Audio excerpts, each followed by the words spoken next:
Mardi 18 janvier 2022, à la une de ce 13h, le rapport de la commission ad hoc livré par le ministère du Développement urbain, de l'Habitat et des Villes ce 17 janvier. En somme, sur un total de 400 projets immobiliers, seuls 105 ont reçu l'approbation du ministère. Les détails dans quelques instants. Rencontre entre le ministre de la Santé et le patron qui aborder que sont entre autres l'impact du Covid-19 sur le climat des affaires au Burkina Faso et l'augmentation du nombre de cas. Une rencontre qui a également permis aux acteurs du privé de faire des suggestions à l'endroit du ministère et du gouvernement. Cannes 2021, les étalons qualifiés pour les 8e de finale. Ils terminent 2e du groupe A après leur confrontation avec l'Éthiopie qui s'est soldée par un match nul de 1-1. Les temps forts de cette confrontation dans la suite de ce journal. Mesdames, Messieurs, bonjour et bienvenue à cette session d'information. Je vous l'annonçais en titre, le ministère du Développement urbain, de l'Habitat et des Villes a livré ce 17 janvier le rapport de la commission ad hoc mise en place pour l'examen des projets immobiliers. Il ressort de ce rapport que seulement 105 projets immobiliers ont reçu l'approbation du ministère sur un total de 400 projets immobiliers au départ. La substance du rapport dans ce reportage signé Serge Caboret.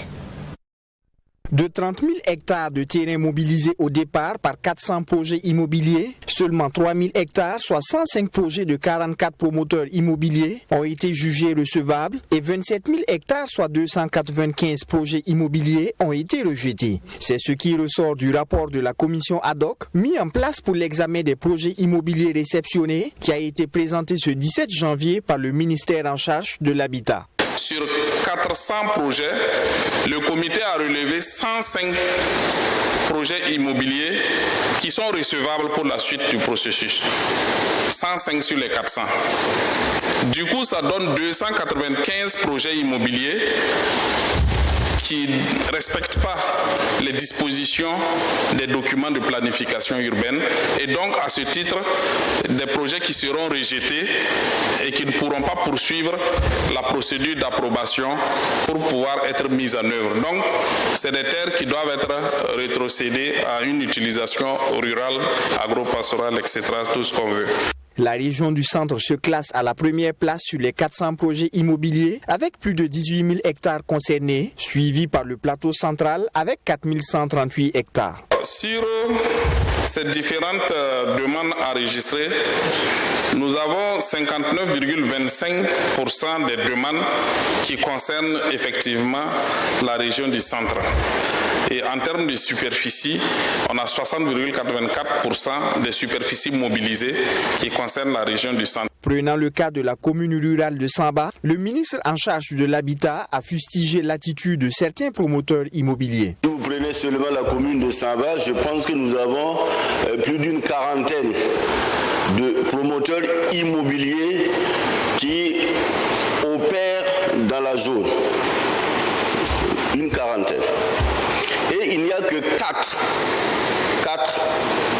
qui sont en règle, en jour vis-à-vis de la législation.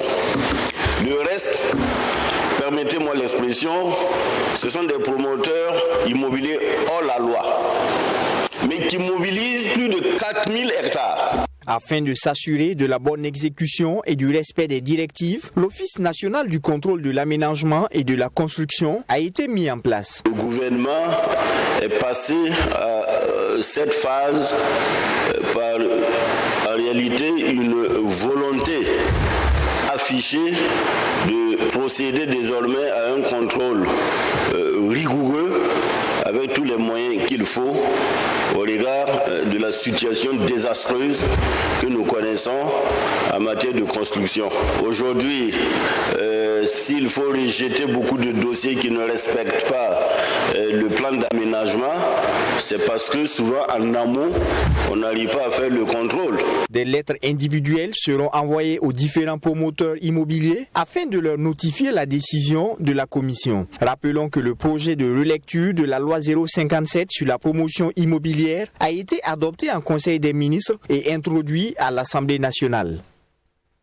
Le ministre en charge du développement urbain, Stanislas Sankara, et celui de l'environnement, Smaïla Ouedraogo, accompagnés du maire de Ouagadougou, Armand Bewandé, ont effectué une visite terrain ce lundi 17 janvier au niveau du parc urbain Bangouego.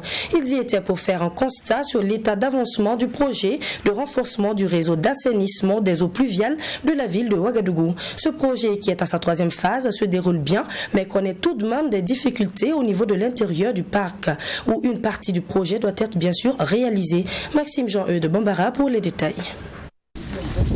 Le ministre du Développement urbain, de l'Habitat et de la Ville, accompagné de son collègue de l'Environnement et du maire Armand Bewandé, sur le chantier du projet de renforcement du réseau d'assainissement des eaux pluviales de la ville de Ouagadougou.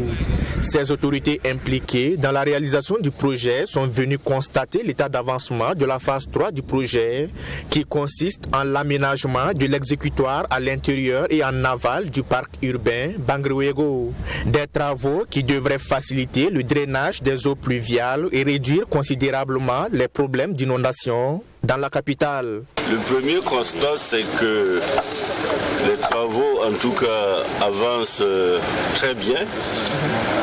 C'est un projet gigantesque. Vous auriez retenu que les eaux de drainage de la ville de Ouagadougou, à plus de 70%, passent par ce canal. Ce qui va certainement nous épargner la ville de Ouagadougou principalement d'éventuelles inondations. Mais le constat est là que ça demande encore davantage beaucoup de réajustements. C'est pourquoi toutes les parties prenantes sont là. Sur le chantier, les ouvriers sont à la tâche et tout semble visiblement bien se dérouler. Mais à l'intérieur du parc Bangouego, des difficultés environnementales ralentissent l'avancement des travaux. Du côté des autorités, l'on promet se concerter et prendre des décisions en connaissance de cause pour la bonne exécution du projet. Dans le parc Bangouego, il va falloir certainement faire de l'espace pour pouvoir faire une partie du canal. Donc nous allons nous retrouver avec tous les techniciens, le comité scientifique, examiner la faisabilité et prendre des décisions pour aller au plus vite, notamment avant que la saison pluvieuse ne s'installe. Bon, le délai pour les travaux de 18 mois, et quand on dit qu'actuellement on est à 69% de taux d'exécution pour 71% de délai consommé. Parce qu'il y a une suspension pendant la saison hivernale, parce que vous voyez de tels travaux, on peut le faire quand il pleut. Donc, si une décision rapide est prise, on sera dans les délais. Mais si on tergiverse trop, on ne pourra plus être dans les délais. Ce canal-là draine 70% de l'assainissement de la ville de Ouagadougou. Donc s'il n'est pas efficace, on aura toujours des problèmes d'inondation. Pour résoudre donc définitivement les problèmes d'inondation dans la capitale, ce projet doit, selon les techniciens, se poursuivre jusqu'au fleuve de Mansili. Le coût global de cette 3e phase du projet est estimé à 17 milliards de francs CFA. Projet financé par la Banque ouest africaine de développement et l'État burkinabé.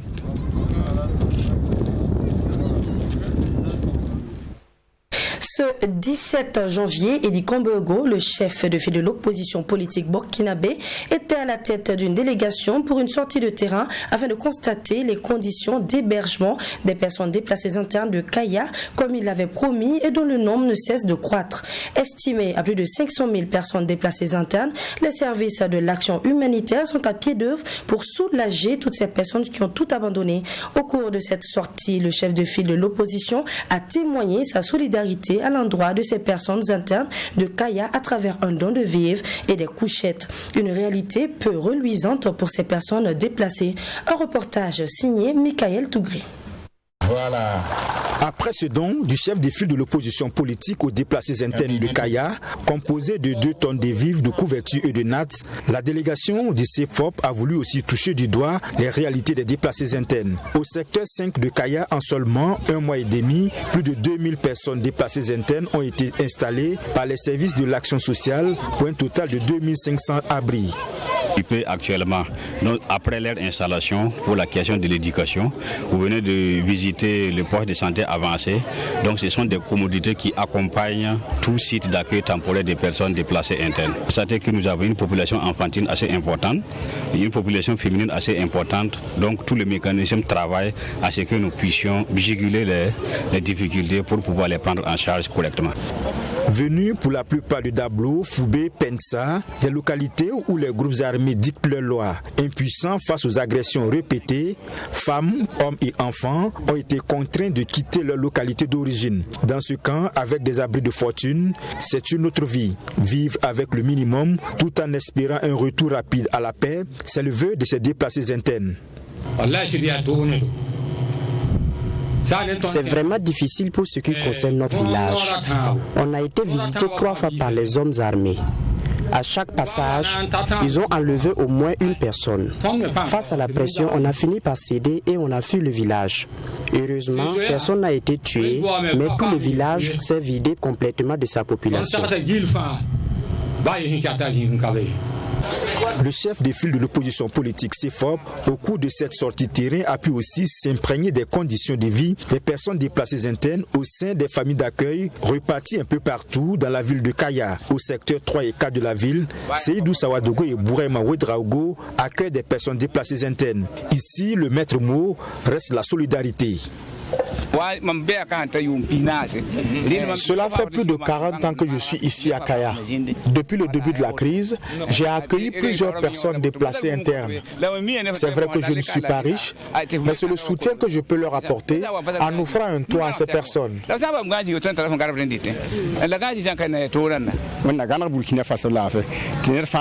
Notre souhait est que la paix revienne au Burkina et que chaque déplacé interne puisse regagner sa localité d'origine. Permettre à ces derniers de repartir chez eux, c'est aussi restaurer leur dignité. Aujourd'hui, ces déplacés internes sont contraints à la mendicité. Donc, nous réitérons le vœu de les voir regagner leur village d'origine. Dans la région du centre-nord, ces derniers mois, la situation sécuritaire s'est considérablement dégradée. De plus en plus de personnes déplacées internes contraintes de rejoindre Kaya pour sauver leur vie. Edi Kombouego, après sa journée auprès des personnes déplacées internes, appelle à plus de solidarité à l'endroit de ces déplacés. Vous avez vu des habitations qui sont assez précaires. Ça confirme ce que nous pensions. La norme, c'est à peu près 7 personnes.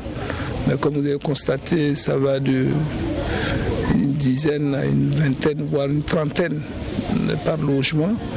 Ça veut dire qu'ils sont coincés comme des sardines et personne ne souhaite voir son peuple, ses populations vivre de telles situations. La meilleure solution, ce n'est pas de chercher à améliorer il faut bien sûr améliorer, mais ce que nous souhaitons, la finalité, c'est la fin de cette guerre et la réinsertion des populations dans leur localité. Avec cette situation sécuritaire de plus en plus fragile dans la région du centre-nord, Kaya doit faire face à un flux important de personnes déplacées internes. Le chef-lieu de la région du centre-nord accueille plus de 500 000 déplacés internes. Il faut au plus vite stopper ces déplacements massifs de population et cela passe par une reconquête des territoires passés sous le contrôle des groupes armés. Dans le cadre de la lutte contre le coronavirus au Burkina Faso, le ministre de la Santé, de l'Hygiène publique et du Bien-être, le professeur Charles Ouedraogo, a rencontré le patronat burkinabé ce 17 janvier à Ouagadougou, à la Chambre de commerce et d'industrie du Burkina Faso. Occasion pour lui de solliciter leur accompagnement dans cette lutte et des investissements dans le domaine de la santé. D'autres points ont également été à l'ordre du jour. Je vous laisse donc suivre ce point dans ce reportage de Fatimata Nikema. Le Conseil des ministres, à sa séance du 5 janvier, a instruit le ministre de la Santé d'œuvrer au renforcement du dispositif sanitaire et de sensibilisation au regard de l'augmentation du nombre de cas de la maladie à coronavirus au Burkina Faso. Ce 17 janvier, ce dernier était face aux hommes d'affaires du pays. Au cœur des échanges, la situation de la pandémie et la sensibilisation sur les fausses informations qui sont relayées sur les réseaux sociaux sur le vaccin. Écoutez surtout ce que le ministère de la Santé vous donne comme explication. Les réseaux sociaux ont permis à beaucoup d'informations erronées de circuler. Et certaines personnes peuvent se mettre à croire parce que la virulence de ces fake news a même dépassé la virulence du virus. Tout simplement parce que grâce à l'intelligence artificielle, on peut reproduire des paroles de personnes scientifiques mais qui n'ont jamais ouvert la bouche pour dire cela.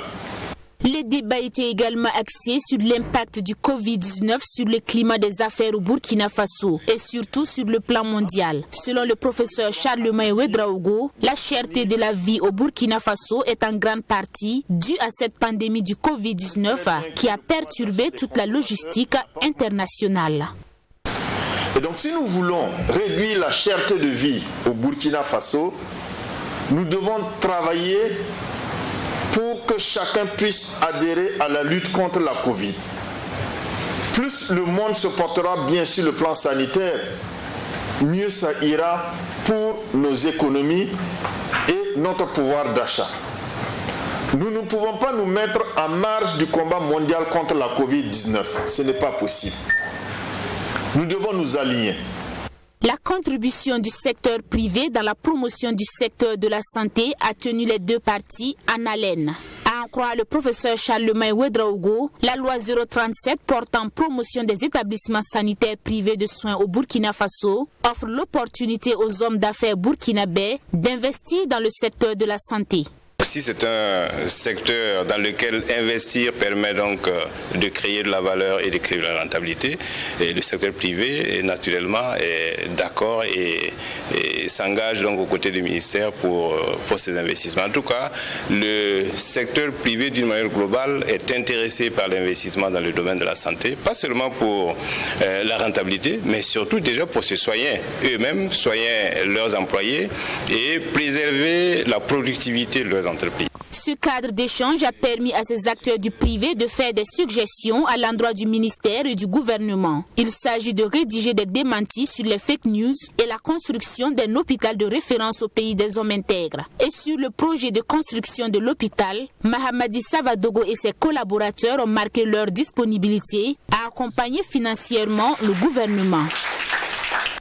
Entrée solennelle nationale de l'année 2022 de la Jeune Chambre internationale du Burkina Faso ce 15 janvier. C'est autour du thème contribution de l'entrepreneuriat social au développement économique que l'organisation a ainsi marqué son engagement à contribuer à sa lutte contre les maux qui minent la société. Un appel est donc lancé au peuple à un engagement de tous afin de soutenir les actions de développement. Un nouveau président a également été installé pour un mandat d'un mois, d'un an et le compte rendu est signé Abdourahim Niénié. La rentrée solennelle 2022 de la Jeune Chambre internationale Burkina Faso a été marquée par l'intronisation de 17 nouveaux membres et l'installation du nouveau président national. Seydou Belem, président de la Jeune Chambre internationale Burkina Faso pour l'année 2022, compte axer son mandat sur la promotion de l'entrepreneuriat pour contribuer au développement économique du Burkina Faso. Nous fixons nos différents objectifs sur 3 axes, notamment la santé et le bien-être, l'éducation et le développement durable. C'est sur ces 3 actions que nous intervenons. Et cette année, par exemple, nous travaillons énormément à réorienter l'aspect développement économique, entrepreneuriat social, permettre ne serait-ce qu'un moment de pouvoir répondre à la question sociale à travers le développement économique qui se met en branle parce qu'on a des soucis sécuritaires et autres qui, vous n'êtes pas sans savoir que ça empêche le développement économique de certaines zones. C'est de travailler à contribuer auprès de l'État à ces actions. Un engagement de la jeune chambre internationale Burkina Faso qui convainc le président de cette cérémonie, président du conseil régional du centre. Il a apprécié l'engagement de ces jeunes à contribuer au développement du pays. Il a par la même occasion promis son accompagnement et celui du conseil régional pour la réussite des missions de développement que la jeune chambre internationale Burkina Faso s'est assignée. C'est la toute première fois que nous avons ce rapprochement avec cette organisation et nous nous sommes rendus compte qu'en fait c'est des acteurs de développement. En témoignent les différentes actions que cette structure fait au niveau du social. Et pour nous c'est vraiment un grand jour de connaître ce qu'ils font et de savoir que nous pouvons sceller un winning business pour papa. Donc je peux les rassurer que nous allons travailler avec elles pour le développement de nos collectivités et le développement de notre très cher pays, le Burkina Faso. Noufou Kanazoué, parrain de la cérémonie, a pour sa part invité ses filleuls à être actifs et à faire du thème « Contribution de l'entrepreneuriat social au développement économique » leur locomotive. Pour lui, la situation actuelle du pays commande un engagement de la jeunesse à mettre en place des projets innovants pour espérer un développement social et économique durable. Parlons à présent des 12 personnalités culturelles de l'année 2022, en abrégé les 12 PCA 2022. Eh bien, le 28 janvier prochain, Canal Olympia Ouaga 2000 sera le nombril du monde culturel burkinabé. Pour cette 10e édition de la Coupe du Faso de la culture, les organisateurs ont, au cours d'une conférence de presse tenue le 14 janvier dernier, dévoilé les noms des personnes nominées. Un prix public est mis en jeu et les votes qui ont débuté aujourd'hui s'étaleront jusqu'au 27 janvier 2022. Et il faut noter également que la catégorie du meilleur artiste de l'année se joue entre Kayawoto, Smarty et Flobi. Mamidriana Kamabou nous en dit plus. Depuis 2012, le comité d'organisation de 12 personnalités culturelles de l'année récompense les personnes qui se sont illustrées dans le milieu culturel du Burkina Faso. Pour cette édition qui se veut spéciale car marquant les 10 ans de l'événement, de nombreuses innovations sont au rendez-vous. Il s'agit notamment de prestations live, de défilés de mode suivis d'un dîner gala et la récompense des acteurs culturels de la décennie. Ce sont les personnalités qui sont illustrées de par leur engagement, de par leur dévouement dans leurs filières respectives, de par leur présence même à travers les nouveaux réseaux, notamment les télécommunications, notamment les médias, radio, les télé, les presse écrites et bien entendu les presses en ligne. Bref, la culture, les acteurs culturels ont toujours besoin de se présenter. C'est vrai qu'on a l'impression que être acteur culturel, c'est être sous une table. Non, il faut se présenter, il faut montrer son œuvre, il faut montrer son savoir-faire. Donc ce sont ces personnes qui ont su montrer leur savoir-faire durant tout le long de l'année que nous magnifions. Ce point de presse était aussi l'occasion pour le comité d'organisation de dévoiler la liste des nominés. Pour la QV 2022, 24 catégories culturelles seront récompensées. Les acteurs culturels qui se sont le plus illustrés au cours de ces 10 dernières années seront à l'honneur. Vous savez que dans la culture, dans tout ce qui est animation, dans tout ce qui est spectacle, dans tout ce qui est événementiel, ce n'est pas évident de perdurer pendant 10 ans. Donc on veut également leur dire merci de nous avoir fait vibrer, d'avoir valorisé justement le secteur culturel que nous avons tant. Donc il y a donc 24 catégories que nous allons primer. Donc les 12 personnalités culturelles de l'année 2021 et ensuite les 12 personnalités culturelles qui sont illustrées de 2012 à 2022. Un prix public sera décerné et les votes concernant cette catégorie se dérouleront du 18 au 27 janvier 2022. Le meilleur producteur, le meilleur concert de l'année, le meilleur graphiste, le meilleur artiste de la diaspora, le meilleur comédien cinéma de l'année et le meilleur artiste de l'année seront également distingués. Pour le meilleur artiste de l'année, 3 artistes sont en lice. Il s'agit notamment de Kayawoto, Smarty et Flobi.